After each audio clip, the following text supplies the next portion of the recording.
Assalamualaikum warahmatullahi wabarakatuh. Ayah bunda hebat dan pemirsa Integritas Psikologi Channel dimanapun berada.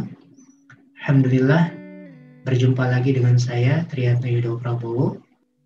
Nah, ayah bunda yang rahmati Allah Subhanahu wa taala, setelah kita mengetahui alasan ketika seorang anak melakukan perilaku atau tindakan kebohongan kepada kita, kepada orang tuanya, maka menjadi penting berikutnya adalah bagaimana cara kita sebagai orang tua, utamanya sebagai pendidik, bisa jadi sebagian dari kita adalah guru atau pendidik, bagaimana kita mampu untuk mengatasi supaya anak tidak berbuat tindakan bohong kepada kita.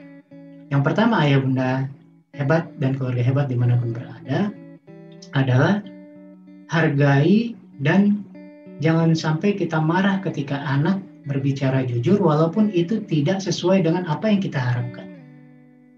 Nah, ini menjadi penting karena kadangkala kita, termasuk kita sebagai orang tua, justru marah ketika anak sedang mengutarakan hal yang dia jujur.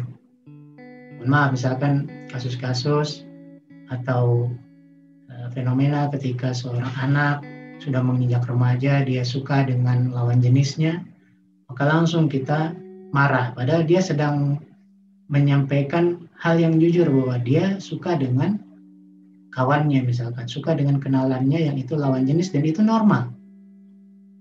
Maka kita harus bijak dalam menyikapi hal-hal seperti ini, tidak langsung marah. Yang kedua, ayah bunda serta keluarga hebat dimanapun berada, terkait dengan bagaimana kita mengatasi supaya anak tidak berbuat perilaku bohong, adalah komunikasi yang baik. Nasihati anak kita ketika mereka melakukan tindakan atau berbuat bohong. Kita coba untuk komunikasi secara baik, kita selesaikan permasalahannya secara baik. Bahwa yang terpenting dari setiap masalah adalah bagaimana masalah bisa diselesaikan. Jadi kita fokus pada penyelesaian masalah, yaitu bagaimana anak kita memahami bahwa tindakan kebohongan yang dilakukannya adalah perbuatan yang tidak baik. Itu yang terpenting. Jadi kita komunikasikan secara baik.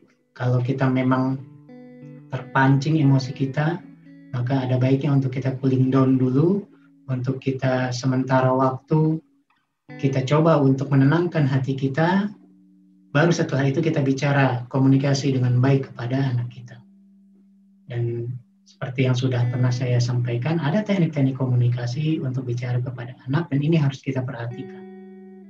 Yang ketiga, ayah bunda serta keluarga hebat dimanapun berada, adalah menanamkan kejujuran melalui keteladanan. Nah ini, yang ketiga ini tentu saja ayah bunda dan keluarga hebat akrab ya dengan konsep role model yang sering saya atau istri sampaikan dalam banyak kesempatan training, seminar, bagaimana orang tua harus bisa menjadi role model bagi anak-anaknya, memberikan keteladanan. Nah, dalam aspek atau tindakan bohong tentu saja penting untuk menanamkan kejujuran melalui keteladanan. Bahwa sebanyak apapun kita menyampaikan nasihat, sepanjang apapun kita berkomunikasi dengan anak kita, kalau kita sebagai orang tua seringkali menampilkan tindakan, perbuatan yang juga bohong, tidak jujur kepada anak-anak kita, atau mungkin anak-anak kita melihat kita sedang tidak jujur kepada pasangan kita tidak jujur dengan sahabat kita, teman kita, maka di saat itu juga nilai-nilai kejujuran yang ada pada diri anak kita akan terkikis. Dia akan dengan mudah untuk melihat, loh, ayah saya, bunda saya, bapak saya, ibu saya juga ternyata tidak jujur atau melakukan kebohongan. Maka ayah bunda serta keluarga hebat dimanapun berada, mudah-mudahan beberapa hal ini bisa kita lakukan dalam upaya mengatasi anak kita untuk tidak berperilaku atau berbuat bohong. Demikian, mudah-mudahan bermanfaat. Assalamualaikum warahmatullahi wabarakatuh.